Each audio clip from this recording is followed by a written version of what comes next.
Have a blessed day, everyone. Welcome back to my channel. I hope this video you will learn something about this, and please don't forget to subscribe, like, comment, and share.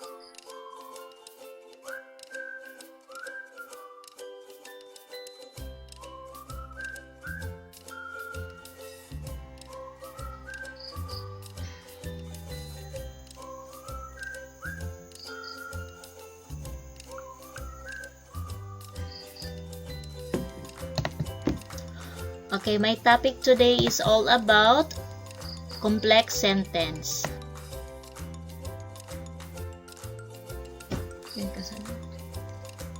In here,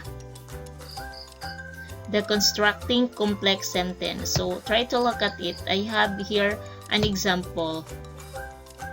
I can't go to school because it is raining so hard. So, the I can't go to school underlined once. Why it is underlined once? Because it is independent clause. What is independent clause? Independent clause is it has a complete thought and it can stand alone. If I'm going to ask you, who can't go to school? The answer is I. Where am I going? The answer is to the school. I'm going to school. So it has a complete thought. Okay, let us proceed to this one, which is underlined twice. What is this? It is called dependent clause. Why it is dependent clause? Because it can stand alone. It cannot stand alone because it is a supporting details of independent clause. Meaning, dependent clause is dependent to independent clause. It cannot stand alone. So, am I clear? So, for more understanding, let us proceed.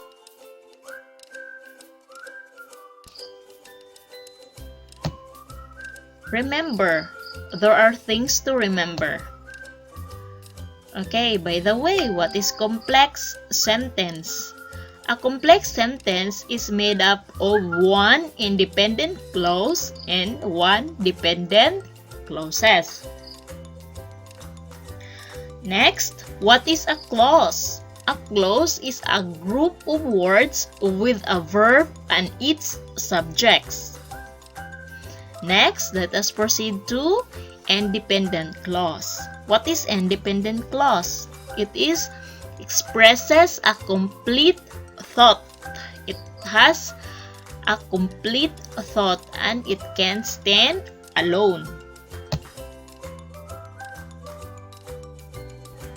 Now, we have here the independent clause or subordinate clause.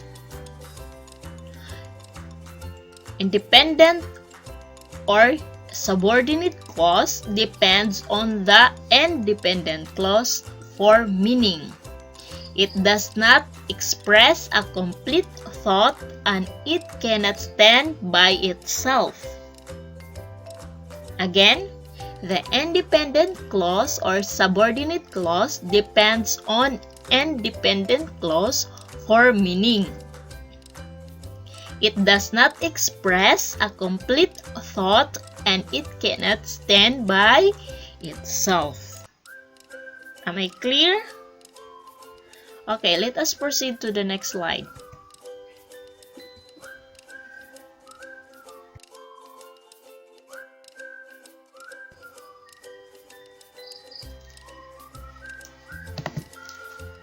Remember,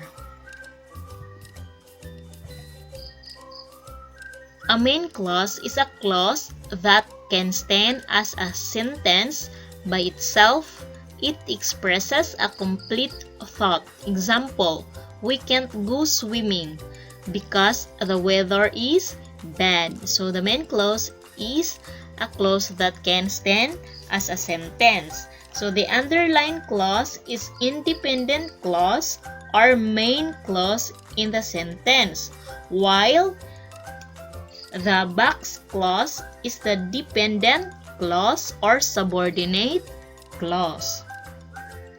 Why we called it subordinate clause? Because it doesn't express a complete thought. So the dependent clause are introduced by connectors like because. So in here, we have a connector which is because. So if this is will help you to identify where is the dependent clause because of the connector. So we have a lot of connectors here.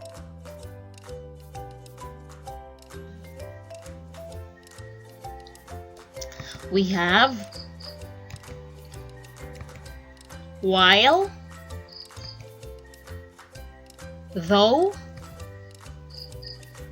whenever, if, unless, before, although,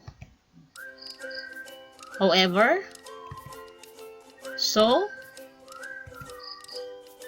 in order that, after, when, nevertheless. So these are the connectors that usually used in complex sentence. So if you're confused how to identify the independent clause, so if you're going to see this connector of the complex sentence, so you can easily identify where is the independent clause because of these connectors. We have also saw that.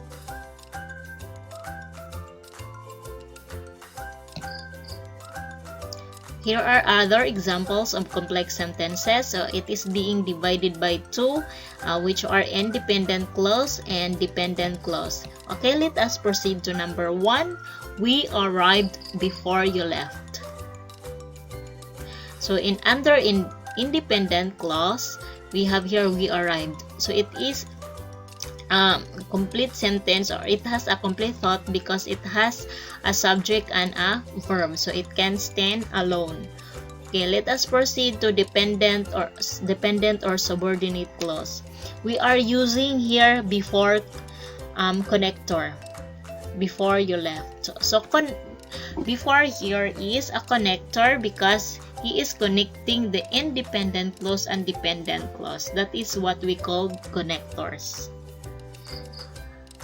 Ayan, so let us proceed to number 2. I was at the mall when the rain began. So under independent clause, I was at the mall. So it has a subject and it has a subject I, and it has a verb which is was. So it has a complete thought and it can stand alone. So under independent clause, we have here when the rain began. So we are using connector here when. So again, it is called connector because it is connecting the independent and dependent clause of a sentence. Okay, let us proceed to number 3. People like to collect tropical fish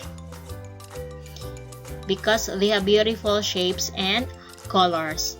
So under the independent clause, we have here people like to collect tropical fish, and it has a subject which is people and verb which is to collect. So it can stand alone. Okay, let us proceed to dependent clause because they have beautiful shapes and colors.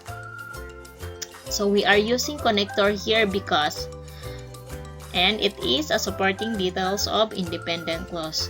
Always remember why we are using connector, because we are connecting two clauses here, the independent clause and dependent clause.